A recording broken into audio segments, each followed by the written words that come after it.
Good morning! So, ngayon ay mag-unbox ako ng isang klase ng mooncake dito sa Hong Kong. So, ito yon.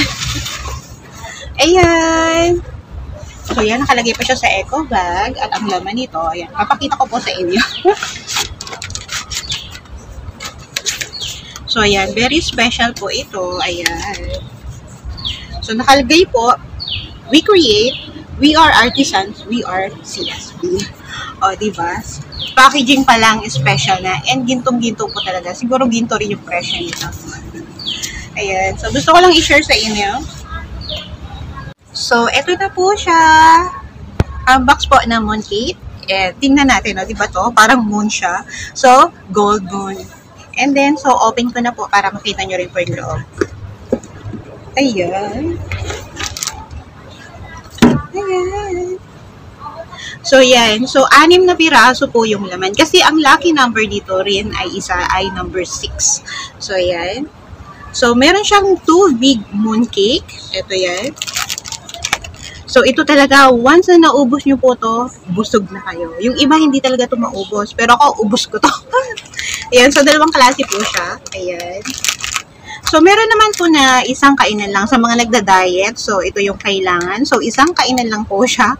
Pwedeng-pwede. At ito, para po siyang hard biscuit po siya. Ayan. Pero, I think parang ang sarap nito at very special. Ayan. Ayan, diba? So, ito yung laman ng mooncake. So, meron po siyang 6 pieces.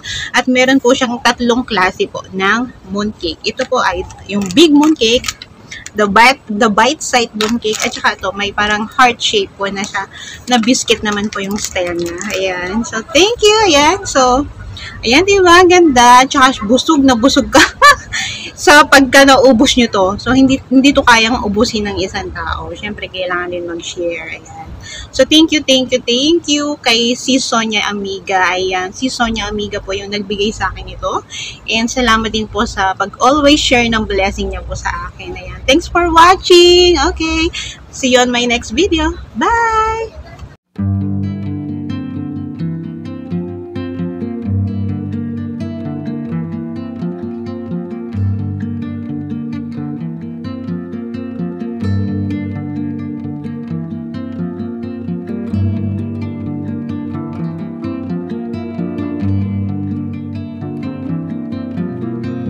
Seen a lot of change, been through a lot of pain. Some things are not the same as they were